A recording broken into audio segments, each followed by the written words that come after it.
Are you ready for what the main dish will be? Pork Wellington. That's right. Pork Wellington.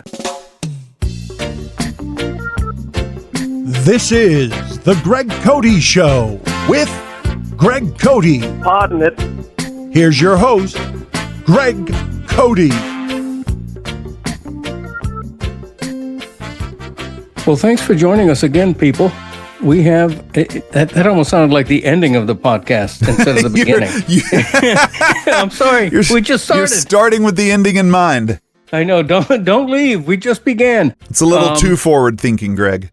It is. This is an exciting show. I say that every week. Normally I don't mean it. This time I mean it because a few things are happening. We have an exciting guest, Mike Golic Jr., Gojo.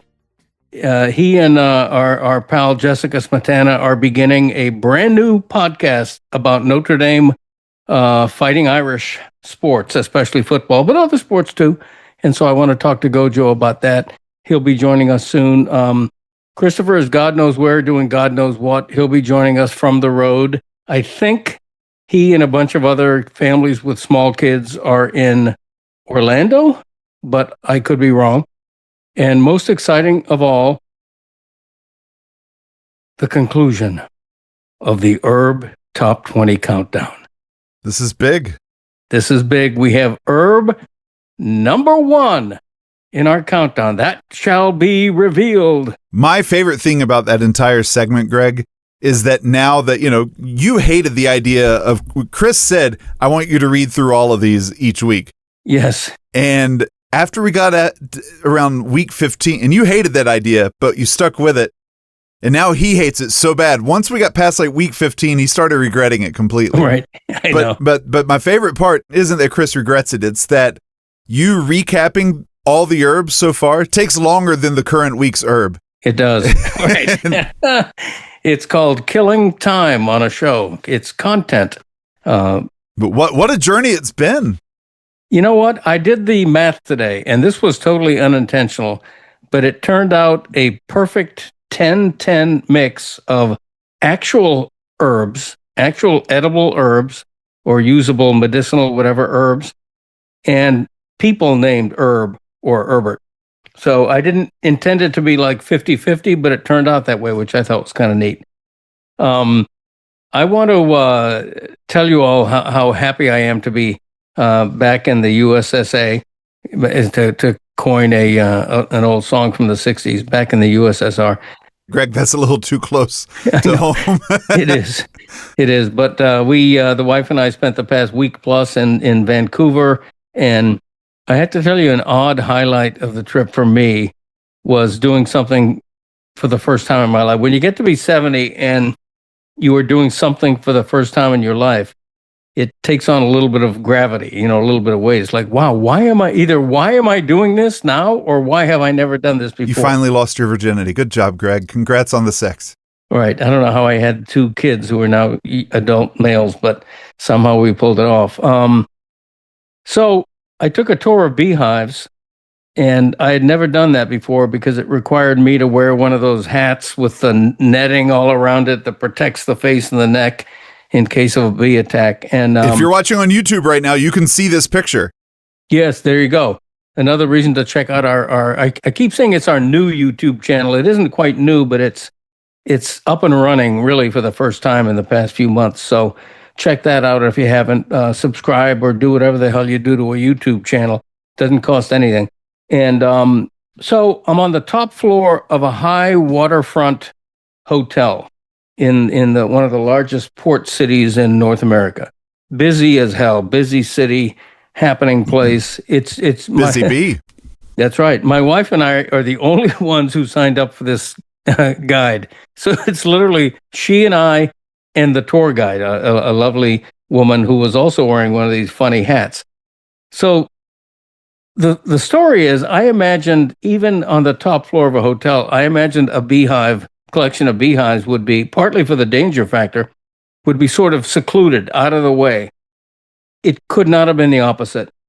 To get to this place, you have to walk through a gym where people are lifting weights and everything. You have to walk past the main hotel pool where tourists are sunbathing. And then within sight of these two groups of people, I'm the nerd in the bee hat. So you're wearing the hat as you walk through all these areas. Well, it's in my hand as I walk through these areas. But when I'm finally putting it on, as we approach the beehives, people lifting weights and sunbathing can all see the two nerds over here taking a bee tour for some reason. And it's like, it made me laugh out loud. It was so enjoyable. And after the tour, they took us into the restaurant and we got a special table and we got to taste honey from their own hives. And it was sort of a cool experience, mainly because I didn't get bitten. But, did they let you, did you harvest any of the honey yourself, or did you get to interact with the hive at all? She opened the hive. I mean, we saw, within a foot away from our faces, thousands. My wife asked, how many bees are we looking at right now? And she said probably 3,000 to 5,000. Yeah. In a square the size of a very small television screen. So it's just incredible. And the queen bee runs the show, and they put a special colored dot on the queen bee so she can be identified by people taking a tour like me. And soon enough, we found the queen bee. And it's just such a mind blower to think that this happens in nature. You know, all of these bees, being beholden to a queen bee and working in unison to produce all this honey. It's just, it was a crazy experience, but mainly a fun way to be embarrassed as a bunch of nerds looking at beehives while other tourists are doing fun things. What's something cool that you learned from that you had never heard of before? Probably just how many bees are interacting at one time. This is stuff I should have known. I had an ant farm as a kid, but never a beehive, so I was an ant farm nerd more than I was a beehive nerd, but just the interaction of this many thousands of bees at the whim of one queen. And when you saw the queen walking, you saw almost like a phalanx of bodyguard bees making way for the queen. It was just an incredible thing to witness close to. But Vancouver was wonderful. It's the third largest port city in North America, thanks exclusively almost to its proximity to Alaska. But it was the first time we'd been there. We normally go to Alaska from Seattle, so this was a great experience. One of the great fine dining cities I've ever been to. So we had a terrific time. I'm out of breath, Yeti. I've been talking nonstop about bees. I wish I would have worn that bee hat home on the airplane just for laughs. That would have been a great visual. You should. I'm surprised you didn't just order one. Just now you're your bee life. Yes. Salt life. Now you're a bee guy. That's right. Believe me, you can go on Amazon and order anything in the world, as you know, including a bee hat. I'm sure. And in fact, I just went on Amazon the other day and ordered I don't know what you would call it, an ice cube stamp, because a couple of times in Vancouver, we're at a nice bar having an old fashioned that always comes served with that big giant single ice cube. Is it branded at the restaurant? It's branded and did you get one with the show logo on it? No, I couldn't do that. I did get one with the letter G. Yeah. Because so now when you're at your mini bar in the game room of Curios, you can brand your ice. That's right. So that younger son Michael doesn't forget who his dad is. I'll probably never use the damn thing. It was a whim buy, but I got a cheap one for like $15. So I'm thinking, what the hell? Yeah, why not? I'm thinking seriously of turning this show into a cooking show, a cooking podcast. And I wonder what you think about that. It came to me today. I'm making lunch, and I still had some bacon left over from that our friends at Hormel Foods who gave me that ton, that shit ton. Yeah, all right. So it's been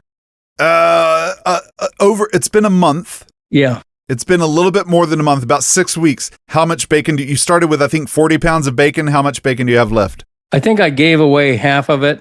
And I have eaten almost what I didn't give away, but not quite. And it's still good because it was vacuum packed and beautifully So it's still good, some of it, but on a whim, I made myself a BLT sandwich today, and it was the best one I've ever made in my entire life. I had toasted sourdough bread with heavy mayo on each side, beautiful crisp lettuce, great looking pure red tomatoes, and all of this Hormel's Smokehouse bacon, extra bacon on it, of course, and pepper, and it was just such a treat. And it made me wonder. It made me wish I had videoed myself making this, because it was just so much fun. It really was. The BLT is an amazing sandwich because I think none of the things, I mean, like bacon kind of steals the show. It can, but it's so enhanced by that tomato and the lettuce and the mayonnaise. Like everything just perfectly complements each other. And someone could say, yeah, that's the mark of a good sandwich. Sure, but nothing does it like the simplicity of that BLT. There's nothing complex about it at all. Yeah. Now, I love a tomato sandwich on its own. Like that growing up, that was my cousin Shanna and I used to fight each over who loved tomatoes more. Like it was such a part of our identity. Yeah, like every day in the summer. I mean, you slap mayonnaise, tomato, pepper, or salt and pepper, and I was in heaven. And but adding that bacon really does enhance it. It's great. You know what? Gojo's here. Let's bring him in. We can ask him about the BLT. Okay. But yeah, like the way the lettuce it's this perfect blend of crunch and sweet and savory, and love a BLT so much. Let's bring Gojo in. There we go. Ladies and gentlemen, Mike Golic Jr. We were just talking about BLTs. What are your thoughts on the BLT? BLT, generally pretty solid sandwich. I mean, I feel like it's one of those you need on the core of your roster if you're going to build out a lunch lineup. It's not necessarily my high-end starter that I'd like, but you're never going to go wrong. Oh, Greg and I were gushing over it. We were, wow. I think it's the perfect, like, if you need if you need a simple sandwich that's going to be perfectly complement each other, it's BLTs or peanut butter and jelly. I think those are the top two as far as like a simple sandwich that is just the perfect complement to the whole thing. Where are you guys at on like a grilled cheese in the mix for that? I think that's a little ordinary for me. It's a little pedestrian. Yeah. You know what? Honestly, fair. A one ingredient sandwich, because you're right. At least the peanut butter and jelly, you're getting the best of both worlds. Yeah. But even go ahead, Greg. Even the BLT, I would argue, is not that simple a sandwich. The construction of it is very important. The order you have an order. The ingredients. Yeah, you have to. And you want to be heavy on the B, light on the T. But I think the L can be the hidden rock star, because what you need out of that L is a little bit of crunch, a little bit of texture. You don't want sloppy, wilted lettuce. You want a little bite to that lettuce. Couldn't agree more. And Greg, I've always obviously been a fan and, love your son, but always knew you were a man of great taste, because the textural experience of eating is, to me, one of the most important parts. Like, obviously, taste, smell, those are the ones that are going to get the billing, but that texture really goes the extra mile. Yeah, that's true. And by the way, everybody knows Mike Golic Jr., and just in case you don't, his name is on the screen behind him, just to remind you who we're talking to. But Mike, along with our friend Jessica Smetana, they're starting a new podcast about bacon, lettuce, and tomato sandwiches. So it's what a coincidence that we're having him on today. The Echoes, a bacon, lettuce, and tomato podcast was always what I'd grown up dreaming about. So glad we finally get to do it. Yeah, and of course, in real life, it's called the Echoes, a podcast on the Notre Dame Fighting Irish. I've listened to the teaser, of course. When is episode 1, and how did you all come up with the name The Echoes, which I really like because it has an air of mystery to it?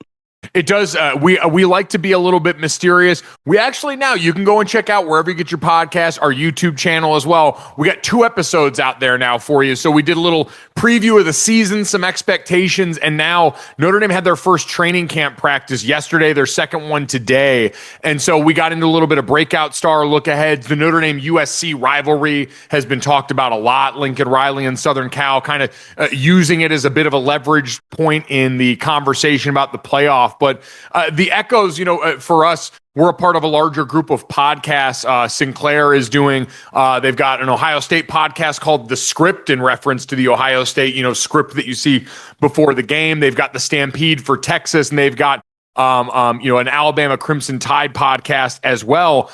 And so for us, the echoes, waking up the echoes, a big part of the Notre Dame fight song. But also to your point, that's kind of an homage to Notre Dame's history. It's what the place is known for. And so certainly paying homage to that while also celebrating the fact that we got a really good football team here and now has been a lot of fun. And Smetty, she's the best. She lives and breathes Notre Dame. So couldn't ask for a better partner to do this with. Yeah. And you're an alum as well.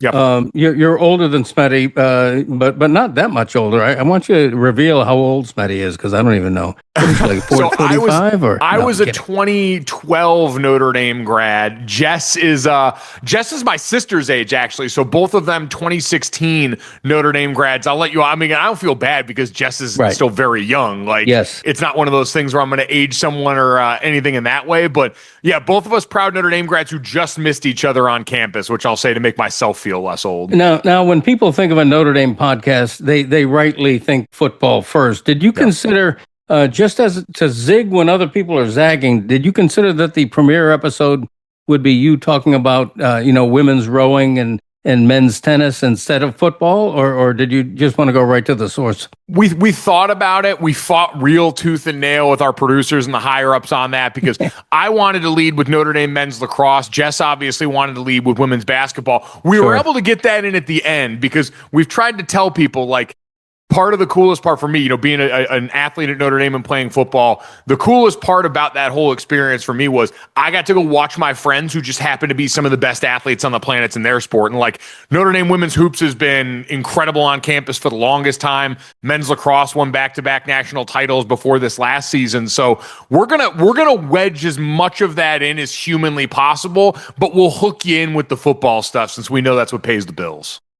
I want to get right to what South Florida is already talking about, which is the Hurricane season opener, the last day of this month, August 31st, at home against the Notre Dame Fighting Irish. It has to be one of the biggest season openers in this school's history. And, I'm used to the old days where the major football programs opened up with a soft opening. You played McGillicuddy Community College, and you had a couple of easy games before you got to a conference game or something. What do you think of, and the last time I looked, Notre Dame was a slight favorite, I think 2.5 points. What do you think of Notre Dame opening with a tough game as opposed to a soft one? Yeah, I tend to be in favor of that. I think, one, in college football, we're having so many of these high-level conversations about playoff format and how people want to do schedules with that in mind. I think still sending the message that you'll play anyone. You'll go and you'll schedule these games, and we know they get made years out, but with the idea in mind that, hey, you're going to play a quality opponent early in the season. And I think in terms of the time to play it, couldn't be better. You guys and I all know losses early in the season tend to be more forgivable in the committee's mind and any playoff format's mind because it's early in the year. You're not quite sure what each team's going to be. So that helps, but it also gets you really energized going through training camp. The best teams can all look at every helmet the same, and you're going to bring the same level of effort and energy, but 18 to 22 year olds, as a reformed 18 to 22 year old, I can remember USC week, Michigan week, those hit different than some of the other smaller schools that you were playing against, and there's a different energy. And so training camp can be long and monotonous, but when you are, as Marcus Freeman now, or on the other side for Miami now, to be able to point to this first game and say, hey, you don't have time to slack off. We can't wait. It's that Rocky, Apollo Creed line. There is no tomorrow. When you're opening up the season with what's expected to be one of the best teams for Mario or for Marcus Freeman, I think it's a great opportunity and a great motivation for those players in camp right now. I think one of the great subtexts of this game is not only the history between these two schools, and I covered full time as a beat in 1984 through 88, the Jimmy Johnson years. Miami Notre Dame was a thing back then. It was a big thing. It was, Catholics versus convicts, and the Miami was the bad team. The team with the national rep, the camouflage pants and all that stuff. That era. Well, both programs need to win a championship again. UM's last was in 2001. Notre Dame's last was in Lou Holtz's 1988, as you know. Um, what is the hunger in South Bend? Because in Miami, when you're fifth of five national championships as a generation ago, you feel entitled a little bit. You're like, hey, what have you done for me lately? Let's go. Let's do it. Tick tock, no more excuses. Now's the time. I suspect it's the same in South Bend. It is. And, what I'll say for at least for Miami fans is one, that '01 Miami team, arguably the greatest roster in the history of college football. And within a lot of people's lifetime still. I was not yet born, or I guess September of I was not yet born when Notre Dame won its last national championship. So we don't know what that looks, feels, smells, sounds like. There's not high definition footage of that at this point. So yeah. I think the hunger's at an all time high. But Greg, I'd say this: like the taste has never felt closer than it has recently. Like I was there. So Notre Dame, I came in under Charlie Weiss. He got fired after my sophomore year, and then Brian Kelly came. And Brian Kelly raised the floor in a major way around Notre Dame. They had a couple of playoff appearances to show for it. It felt like the most consistent stretch of high production of Notre Dame football in my lifetime. But there was still a worry that, and listen, Brian Kelly left in part because he felt like maybe there was a ceiling on what he could accomplish and what Notre Dame could accomplish. And so he went and took the job at LSU. And I'm sure many Notre Dame fans felt that worry of the way that the sport has evolved over the years. Could Notre Dame, with the academic limitations that have been oft talked about, play ball in the same bracket talent-wise as some of these teams like Alabama and Georgia and Ohio State that had dominated the top end of the sport? And to see what's happened in the last couple of years, to see the amount of talent coming back on this roster off a team that through the first expanded college football playoff made a run to the national championship, it has never felt more possible for Notre Dame to get to that point. So I think that exacerbates the hunger, right? This idea that kind of like at the end of a road trip, you got to go to the bathroom and all of a sudden you feel yourself getting closer towards the exit where the restroom is. That feeling gets even more heightened inside you right now. So Notre Dame fans on the verge of pee pants is, I guess, what I'm trying to say. Okay. Are you going to be down here for the opener? I wish I was. Unfortunately, I'm going to be working that weekend, so I'm going to have to watch that from afar, which is probably good. The last time I had any sort of, conversation around a Miami game with Mike Ryan, who you know very well, the Golden Cane himself, it was 2018 when Miami blew the doors off Notre Dame on their home turf, and I was on my way back. I'd called a game at Kansas State and was driving back to Kansas City to go to the airport, and Mike Ryan, who I'd imagine had had a few pops, FaceTimed me just to show me a picture of his ass like he promised he would before the game if Miami went there and did it. So I don't need to be near Mike Ryan during the actual game with this on the line. Okay. Wow. Now that he's already showed you his ass, I hate to think what the elevation of that bet might be. I don't want to. I don't even want to guess that. How did this podcast come about? Like you and Jay, like whose idea was it? How did it start? So Rich Cook, who works at Sinclair now, was an old colleague of ours at ESPN. And he had kind of come to me around the Super Bowl, told me about the idea they had there. And when they asked who I wanted to do it with, Jess was the first name that had come out of my mouth. Jess and I have a text thread open during Notre Dame games that is equal parts catharsis, therapy couch, depending on how the week goes, cause for celebration. She's one of my favorite people to talk about Notre Dame football with. Because, while my experience is playing, Jess has an almost encyclopedic knowledge of the school's history. Her family is so deep into Notre Dame and loves that place so much that our passion was always really similarly aligned there. And she's so smart in the way that she talks about it, very dialed into like the online portions of the fan base, checking in on like the subreddits and discords and all these places where fans live in this day and age. So it just was kind of a no-brainer. And thankfully we were able to make it happen and do it. it. And it's fun. Like, this is what we do anyway. Like, we'd be talking about Notre Dame football with each other.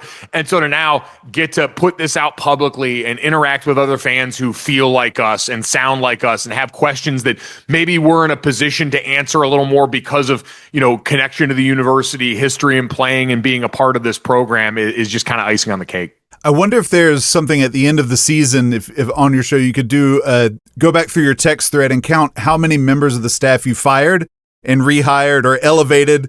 Like, what's your promotion versus hire count and who it was? Exactly. Oh, listen, that's why I always say, and shout out to Mina Kimes on this as well, you got to have a text outlet for all of your spiciest takes before they ever make it to social media. I don't know if it's the group chat, because we see when people in our industry or anyone gets in trouble, it's when a text that should have been a tweet that should have been a group chat text message all of a sudden makes its way to it. So we're going to probably flirt with that line. Thankfully, we've got a great staff in South Bend. I love all of them. Mike Denbrock, their offensive coordinator, was the tight end coach when I was on the team back in the day and is a great guy. Marcus Freeman's been awesome. So thankfully, our staff is perfect and nothing bad will happen and everything's going to be great this year. Yeah. And if you ever want a tweet to live in infamy, delete it right away, because a deleted tweet is what will be replayed. Yes. More than it ever would have been had it never been deleted. There are people who capture your deleted tweets, Greg, and I need to farm some of that out to find out which tweets you've deleted. Yeah. I know somebody's got them somewhere. Oh yeah, have any of those? Okay, you'll pocket tweet something, or you'll do, like, you'll misspell something and Wow. Okay. See, that's a little more innocuous in my mind, though. Like, doing one of those, or like the infamous Stephen A. Smith tweet where it was like the characters of the image, or like the, whatever the .jpg was. Right, yeah. Yeah, .jpg. Like, those are the good ones. Right. The ones where you're going back and trying to scrub a bad take, to Greg's point, those are the ones that immediate screenshot by somebody, and now you're in the Twitter Hall of Fame for all the wrong reasons. I think the last tweet that I deleted was not because I was embarrassed by it, but it was because it was mean when I read it, and it was about Dwayne Wade. Late in his Heat career, he had just put his face on a bottle of wine. It was Dwayne Wade wine, or whatever, Wade Cellars, whatever it was called.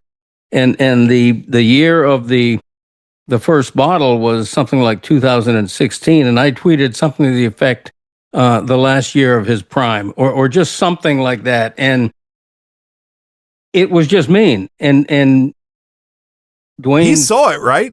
Yeah, because he's not been very friendly to you since, right? No, and he got back to me and said, stay out of my feelings, or you're getting in my feelings or something. And he was right, and it was just a gratuitous shot. I deleted it. I apologized to him, but that was not good. Well, I don't think there's anything wrong with recognizing that, hey, maybe, like, that to me is the best version of that, where it's, oh no, I don't want to contribute to someone else feeling bad. Like, the experience you had there, and I think this is something that, like, part of the podcast is, I always say, like, as someone that played college football at Notre Dame, I always want to stick up for the athlete experience, because the further away you get from the field and the players, like media, we're fortunate to be around a lot of these guys to have that kind of access.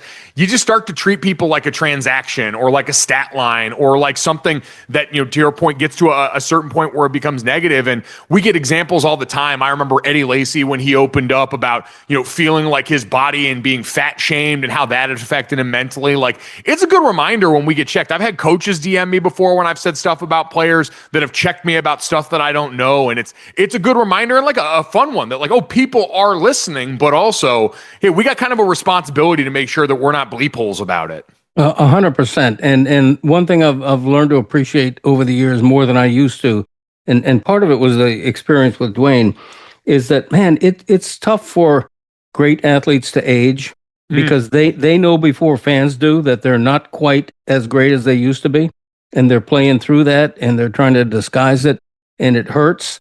And so to be publicly reminded that, man, Dwayne, you ain't who you used to be a few years ago, when it's beginning to really show, with a gratuitous line in a tweet, it's tough. And I learned a lesson from that.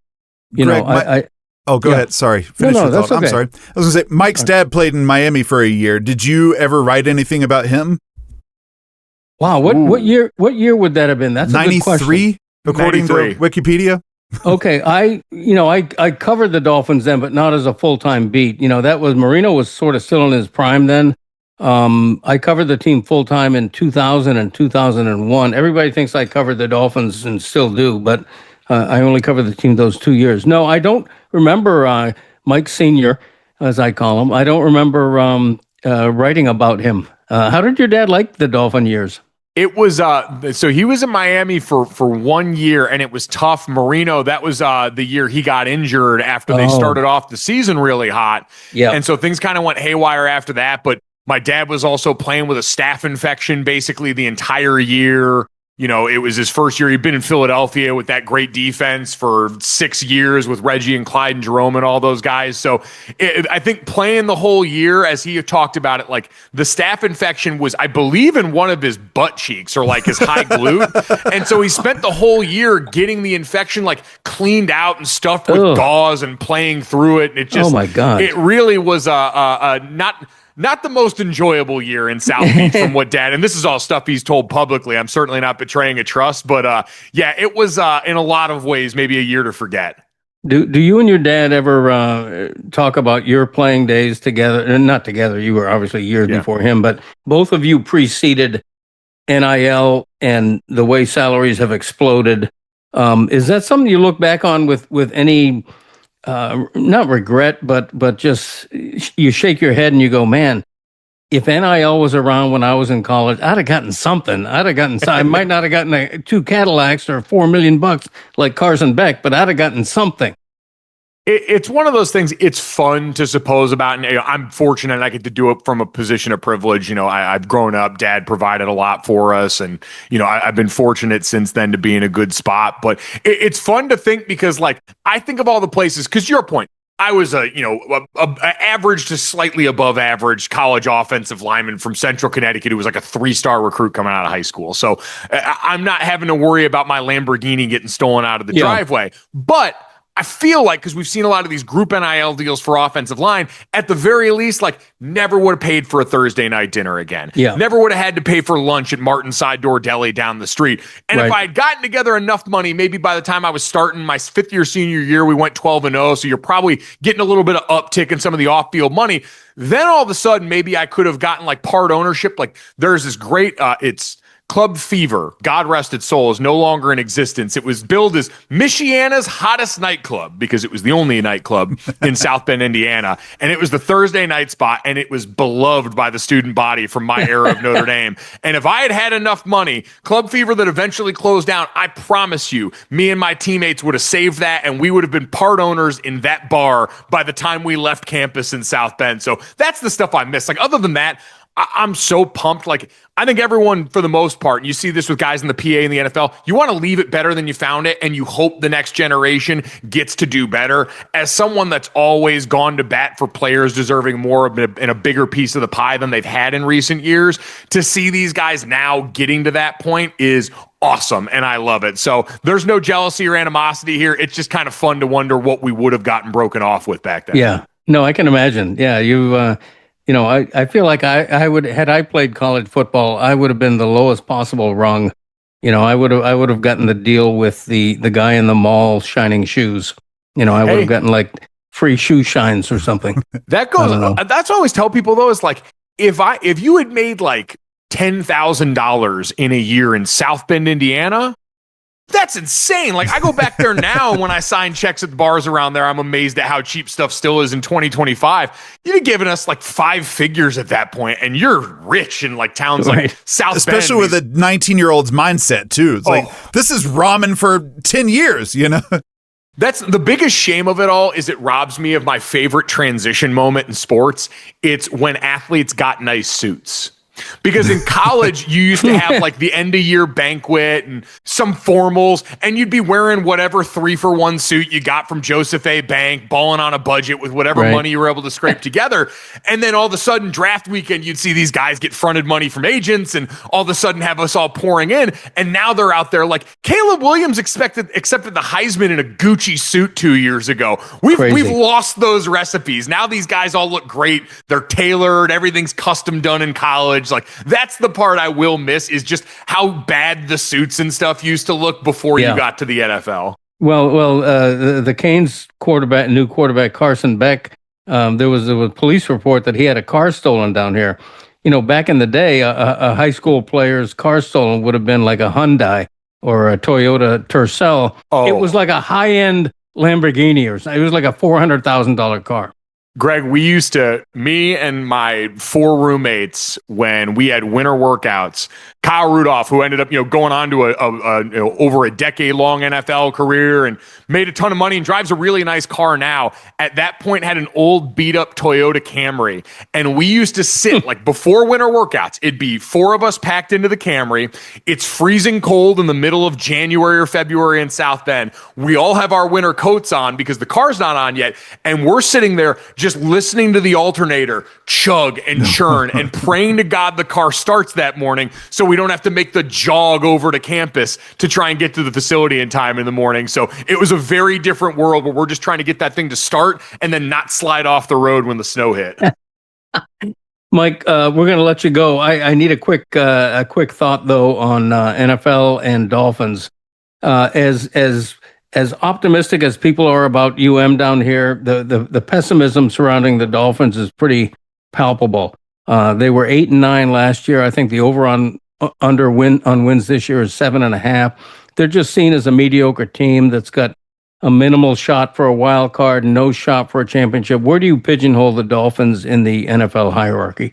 Yeah, it's certainly an uphill battle right now for them. And you've seen they've been one of the teams that has just been snake bitten by injury. I mean, you're going to have a completely new secondary this year off a defense that was actually a bright spot last year. Like Anthony Weaver, speaking of Notre Dame alum himself, came in, did a really good job as one of the offshoots of this Baltimore Ravens coaching branch. And now, especially with Cater Kohu going down as that last remaining member of the old guard post-Ramsey trade, you just start to look and go, all right, you're going to replace the whole secondary. We have to worry every year about if Tua is going to be able to play all the games during the season, and worry existentially about his safety given everything we've seen in that portion of his career.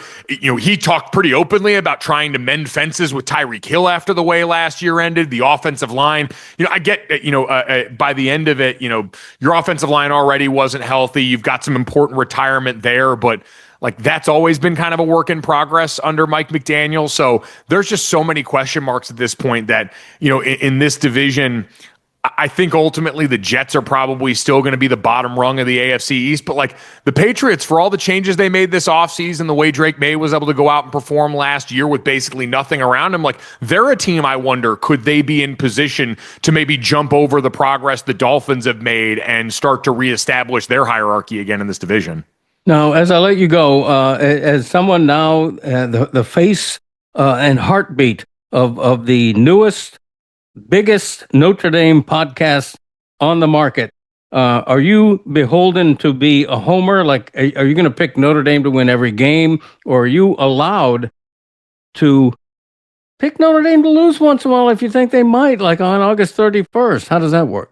I am given the license to do whatever I want. Lord knows, historically, like I have always been the last to market on Notre Dame taking the next step. Like I've had to be talked into Notre Dame as a playoff team by my, analyst friends in the past. And this year I am actually legitimately bullish on the roster that certainly has, a quarterback question that they're trying to answer right now in training camp. But no, unfortunately, I hate to break it to you guys here, I am going to pick them to win that game opening weekend of college football in Miami. It's going to be interesting. You got that, the bye, and then Texas A&M at home if you're Notre Dame. So two very healthy tests early on in the season that if you split the over under 10.5 win total, I'm inclined to take the over with how deep this roster looks right now, but you got to split those first two games and then not stub your toe along the way, which Marcus Freeman, even last year, still has to prove that he can get through a season and make sure that there's no Northern Illinois or Marshall or any of those games like that. But I'm allowed to pick against them. Doesn't mean I'm going to do it very often this year because I think we got a real banger of a team. I hear that, and I feel the same way about Miami, so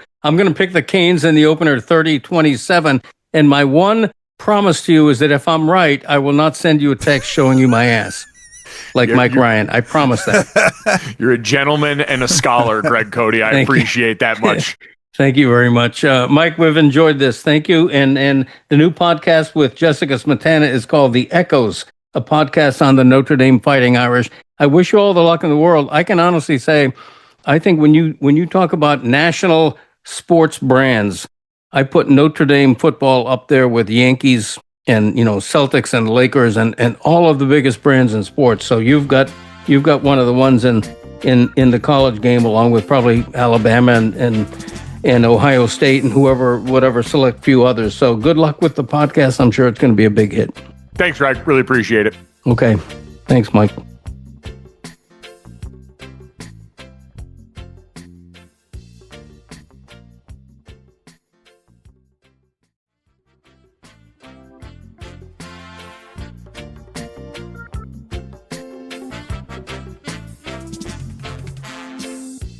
Thank you, Mike Golic Jr. Lovely gentleman. Very nice. Oh yeah, he's great. Yeah, he's I meant to tell him that, not that it would mean anything, but I can relate a little bit to his situation with what Christopher does. And, and I'm sure his dad is very proud of him. He should be proud of him because Mike Jr. has really carved for himself a sizable career in whatever this business is. Yeah, he's great. He's really articulate. He's able to process a lot of information and really speak to it with intelligence. But he can also do the fun stuff too. Like he's got a few different pitches in his bag, and whether it's that, we forgot to even talk to him about his snack reviews. His like true. gas station snack reviews and stuff. Yeah, those are great. And like he's just good. He's just really talented, and it's cool to see him do new great things. Right. By the way, a quick callback to last week's episode. You made a reference to something to the effect, whatever happened to Richard Simmons. Oh yeah. The slow fade of Richard Simmons, like you never hear about it. Like, and it came up because you all were talking about, how Ozzy Osbourne went out on his terms, with a farewell concert. Oh, I didn't even know Richard Simmons died. I was about to break that news to you. After you said that last week. A year ago. Recently. Just beyond exact. It was July 13th. I Googled Richard Simmons and found out that he had just died. And so I was going to break that news to you. So I'm sorry for your loss. I do remember that happening. I had forgotten all about it because he just kind of faded away. Outside of his death, the last time I had heard about him was people wondering if he was still alive. Like no one had seen him for several months or years at a time, and he had to do something to check in to like say, "Hey, I'm still here," until obviously he wasn't. Yeah. But to your point, he absolutely was one of those odd celebrities who completely faded, just dropped out of sight, and you never heard from him again. And that's not a bad thing if that's what you want, Right. I mean, like work hard, get your money, and then disappear. If that's my gosh, I mean, I know that would be a happy place for a lot of people. Yeah. Yeah, so. But, I have to wonder if it was a happy place for him. I suspect he'd rather be doing fitness videos when he was 90 if he could have, but whatever. I want to mention that I will be back on the Le Batard Show this coming week after a week off. Did I miss being on the Le Batard Show last week? Hell no. But, wow. No, but it's nice to have a week off. I'm on vacation. I'm in Vancouver. Would I rather be in Vancouver wearing, looking at a beehive? Or on the Le Batard Show? It's easy answer. Well, what's the answer, Greg? Because you are notorious for also complaining when you're not on the schedule. That's true. Yeah, you're right about that. It's the best of both worlds, being able to complain about everything. I do. Speaking of the Le Batard Show, though, I want to congratulate Amin El Hassan, one of our show's first ever guests, for breaking the story about the Miami Heat being a victim of a massive theft of valuable game-owned jerseys from its own equipment vault. This has become a big story, and I can now announce that Amin is starting a new podcast called Amin Finds Out Before Pablo. So I've broken that news. Congrats, Amin. It's kind of a mouthful, Greg. It is a mouthful. Amin Finds Out Before Pablo is the name of the new podcast. Check it out wherever you do your pods.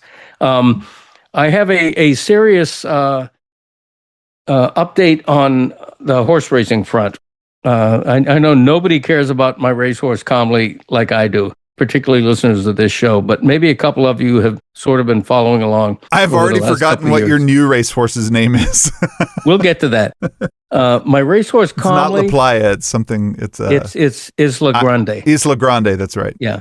Calmly had been scheduled to race August 10th, next week, for the first time in about 10 months, but has been abruptly retired.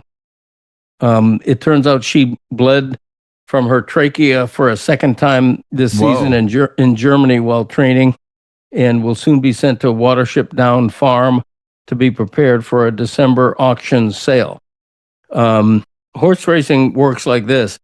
Despite the current medical issue, she is expected to sell because it might be for racing or it might be as a broodmare to have offspring.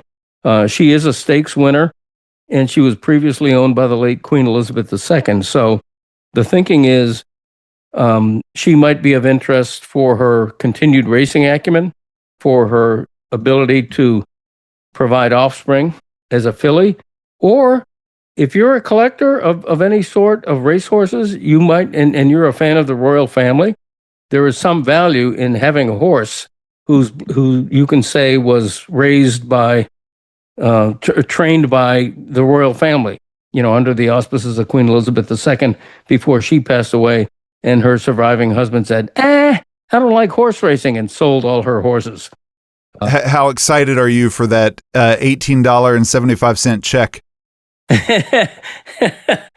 It may be a little bit more than that. We like to think she's going to sell for low six figures.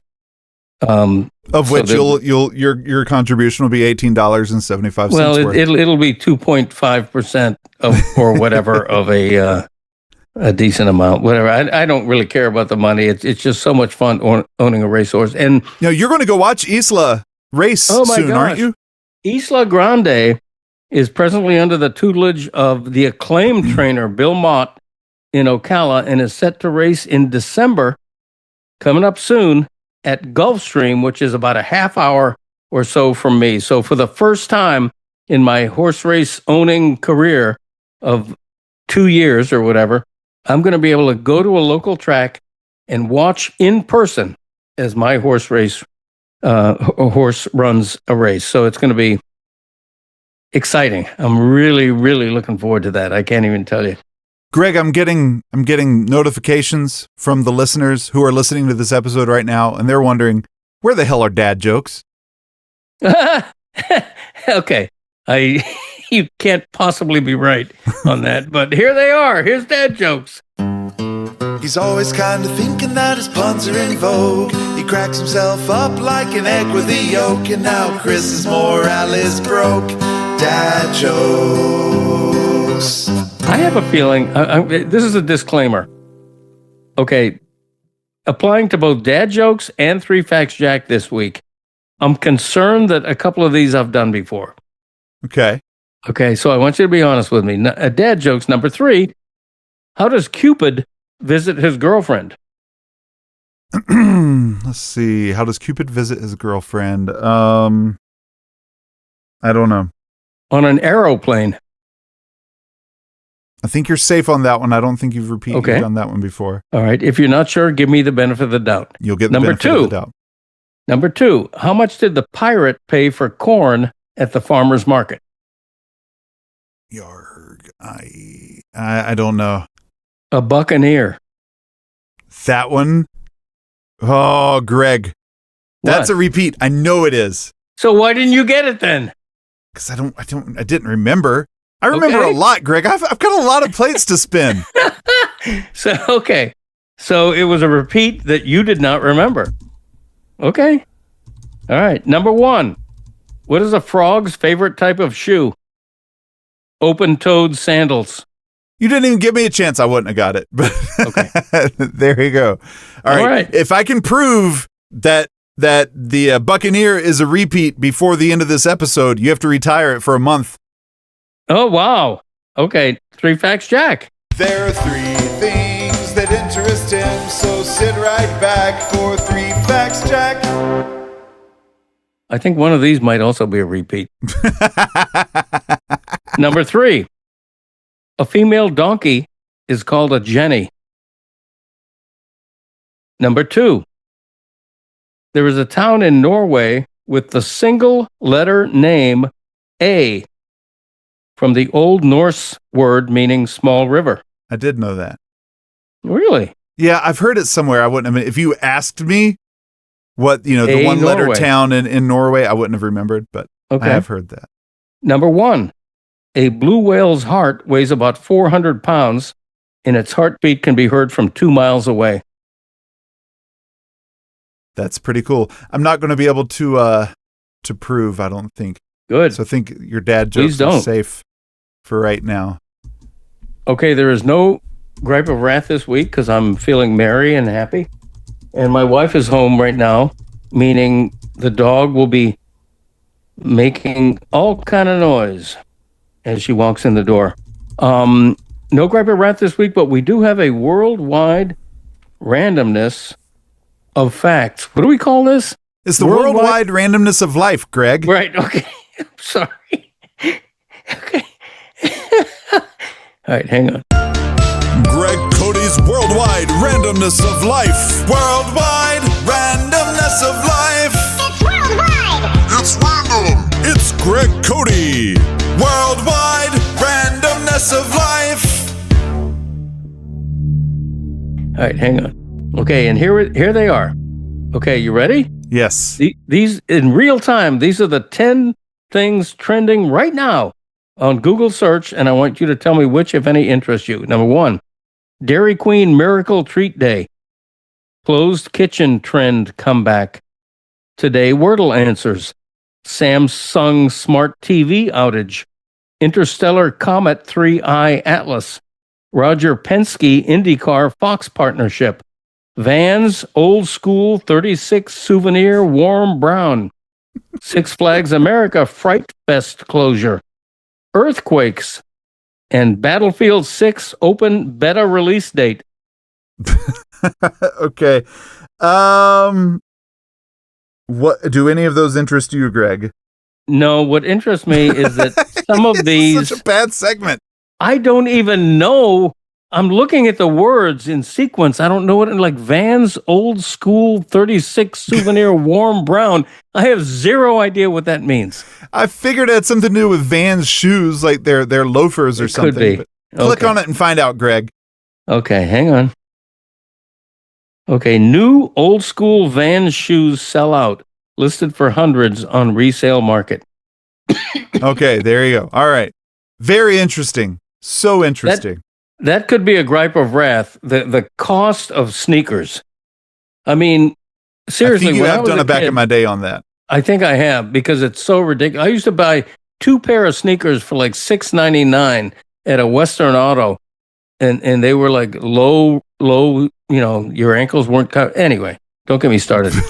Herb top 20 countdown. The crescendo is today with number 1.